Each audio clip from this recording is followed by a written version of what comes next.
We want to let R be the region under the graph, y equals 4x minus x squared and above the x-axis. We want to find the volume of the solid obtained by revolving R about the line x equals -2. Let's make sure we can visualize that. Y equals 4x minus x squared looks like this, from 0 to 4. X equals -2, so it's about here. This is my axis of rotation. So the other side of this, 1, 2 away, 1, 2 away, it's coming up like this.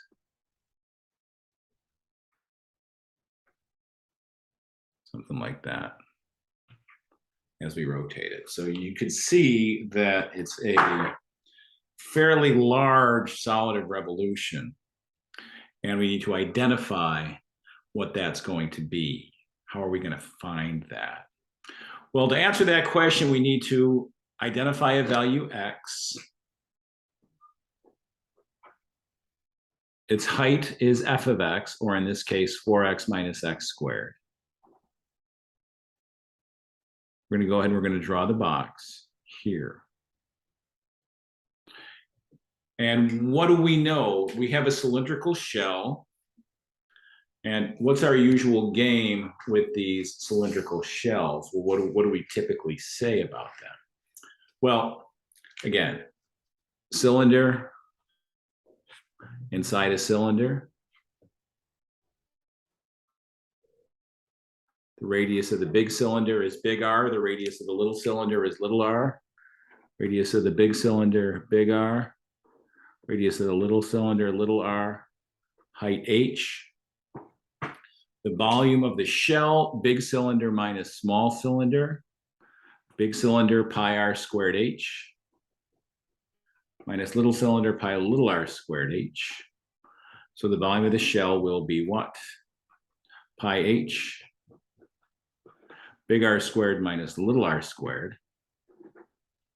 Volume of the shell is what? Pi h. Factoring big R squared minus little r squared, big R plus little r. Big R minus little r. Big R plus little r. Now, where's big R? Where is little r here? That's what we want to think about. So this is our rule that we're going to work off of. Big R minus little r, we will see as well. But let's look at our picture.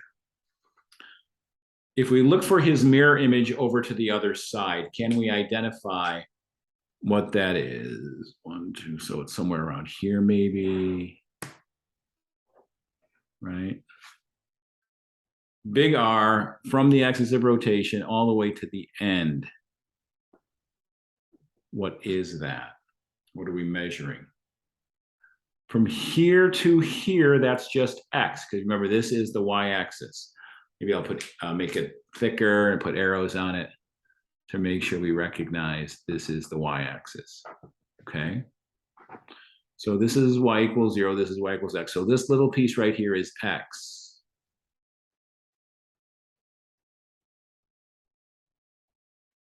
You see that? That little piece is x. And what is this little piece from here to here? That little piece is 2.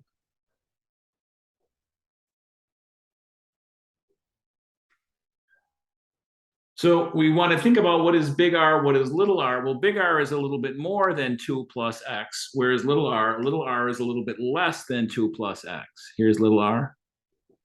It's a little bit less than 2 plus x. So what is that telling me in essence? My r plus r is what? What is my r plus r? What is my radius in general? What is my average radius? How about we look at it that way? What is my average radius? R plus r is what? That's what we're going to need. R plus r, a little bit less than x, plus a little bit, excuse me, r plus r, a little bit less than 2 plus x, a little bit more than 2 plus x. So in essence, it's 2 plus x there twice. So r plus r will be 2 times 2 plus x. That really is the most challenging part of this, to see that, to get from the axis of rotation to that x value, 2 plus x. So big R plus little r is basically 2 plus x plus 2 plus x, or 2 times 2 plus x. Now, how about little r minus, excuse me, big R minus little r? What is that going to be? Big R minus little r, that's just a change in x, right? Big R is out to here, little r is here, so the thickness here is big R minus little r. And that, of course, that thickness is just change in x. So big R minus little r is change in x. So again, remember what our formula was for the volume of the shell. What did we have? We had volume of the shell was pi h, looking at our picture here, right? Pi r squared h minus pi r squared h. Pi h r squared minus r squared. Pi h r plus r, r minus r. That's what we're working off of here. So let us do that. We have our picture. We have our idea. Let's make sense of this. So again, volume of the shell is what? Is pi h, r plus r, r minus r.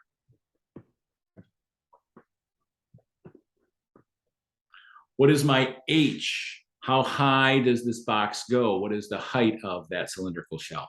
I'm going to draw it as a shell. I can. Here it is now as a shell. We see it?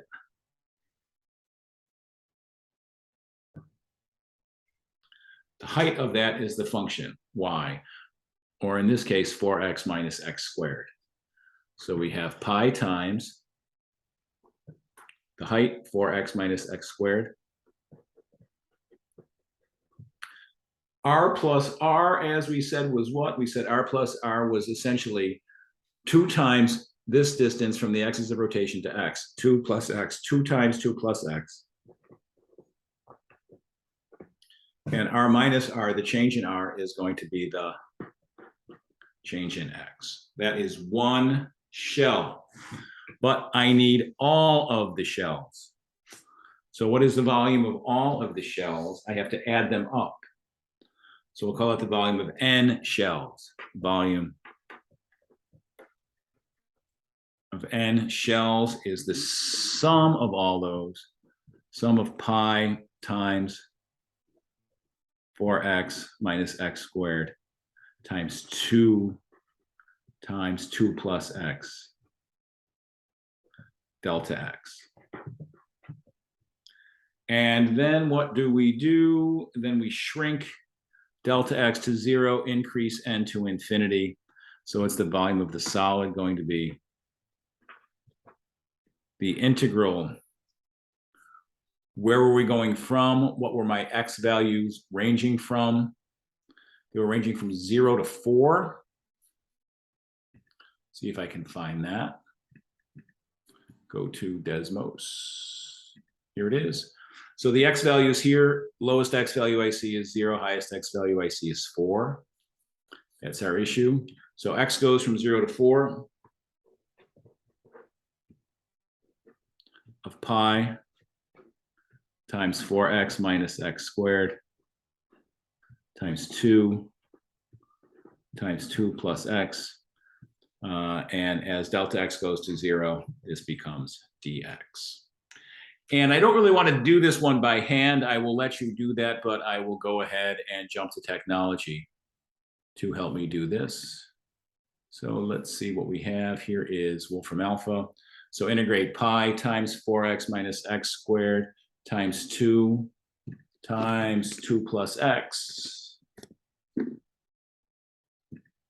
So I believe that is my correct syntax. I'll take another look at it. Pi times 4x minus x squared times 2 plus x dx. As x ranges from 0 to 4, what do we get? From that 256 pi over 3.